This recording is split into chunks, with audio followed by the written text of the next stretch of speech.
Untuk yang baru pertama kali join, kenalin, aku Ramadhana Farela Shanazai, mahasiswa dari kampus Universitas Swadaya Gunung Jati semester 4. Di video pembelajaran kali ini, aku akan sedikit membahas materi mengenai pembelajaran berbasis kompetensi. Tolong disimak videonya baik-baik ya. Bye!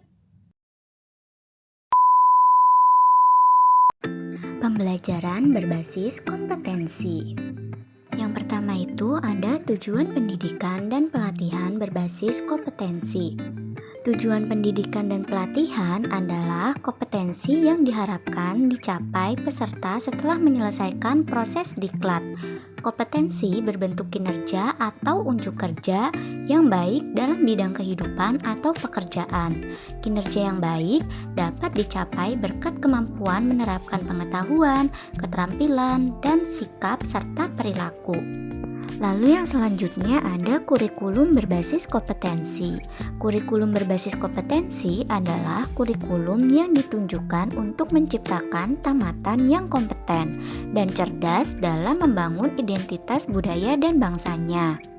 Lalu apa saja sih kompetensi yang harus dikembangkan? Kompetensi yang harus dikembangkan itu berupa keterampilan dan keahlian bertahan hidup dalam perubahan, pertentangan, ketidakmenentuan, ketidakpastian, dan kerumitan dalam kehidupan. Serta ada pula desain dan pengembangan sistem, yaitu desain dan pengembangan sistem pembelajaran dengan seluruh komponen di dalam harus difokuskan pada tujuan pembelajaran yang berisi kompetensi. Pembelajaran berbasis kompetensi ini tidak hanya difokuskan pada pencapaian peserta diklat, tetapi juga pada pencapaian pengajar. Lalu ada juga kompetensi awal dan karakteristik awal peserta didik. Terdapat 3 kompetensi dan karakteristik awal dari peserta didik. Yang pertama itu ada pihak pertama, yaitu pihak yang paling berkepentingan dalam hasil pembelajaran di masa depan. Mereka adalah pihak yang perlu dibantu penyelenggara diklat untuk membangun cita-citanya. Contohnya seperti peserta didik. Lalu yang kedua ada pihak kedua, yaitu penyelenggara diklat. Di dalamnya termasuk pengajar dan pengelola satuan pendidikan. Serta yang terakhir ada pihak ketiga, yaitu pengguna lulusan. Mereka adalah yang berkepentingan untuk mendapatkan lulusan sesuai dengan kebutuhan lapangan kerja. Lalu yang selanjutnya ada kompetensi pengukuran hasil belajar. Kompetensi ini dilakukan pada akhir proses pembelajaran. Pengajar, peserta diklat, dan masyarakat ingin tahu bagaimana hasil pembelajaran. Pendesain pembelajaran perlu membuat alat pengukuran yang dapat mengukur kompetensi yang dimaksud dalam tujuan pembelajaran. Alat ukur yang dinyatakan valid yaitu alat ukur yang dapat mengukur sesuatu yang seharusnya diukur atau reliable. Lalu adapun perbandingan kemampuan dan kompetensi. Perbandingan tersebut dapat dilihat pada tabel yang disediakan. Perbandingan yang pertama yaitu jika pada kemampuan menjelaskan cara membuat proposal penelitian, sedangkan pada kompetensi yaitu membuat proposal penelitian yang baik. Lalu adapun perbandingan yang kedua yaitu jika pada kemampuan menjelaskan cara menulis laporan penelitian, sedangkan pada kompetensi yaitu membuat laporan penelitian yang baik.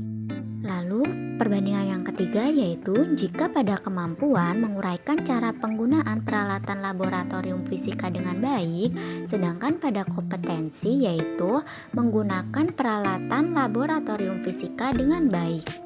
Lalu perbandingan yang keempat jika pada kemampuan yaitu menguraikan cara sopan santun dalam kehidupan bermasyarakat, sedangkan dalam kompetensi yaitu berperilaku sopan santun dalam kehidupan masyarakat.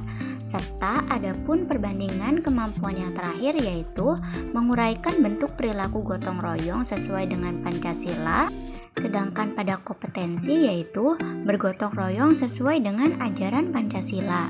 Ada pula hubungan kompetensi dan strategi pembelajaran.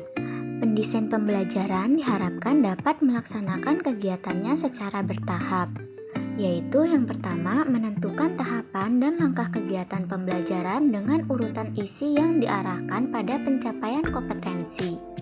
Demikian pula pada saat menentukan metode, media, alat, dan alokasi waktu harus mempertimbangkan kesesuaian unsur dalam strategi instruksional dengan kompetensi kompetensi dalam tujuan pembelajaran.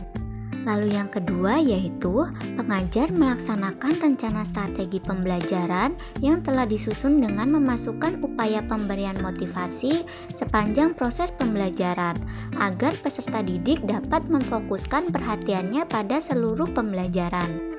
Upaya pemberian motivasi dapat berupa pemberian pujian, penguatan, pemberian latihan relevan, dan menanamkan keyakinan kepada peserta didik bahwa ia secara bertahap akan berhasil mencapai kompetensi yang ada pada tujuan pembelajaran. Sekian video pembelajaran kali ini, sampai bertemu lagi di video pembelajaran minggu depan. Bye-bye!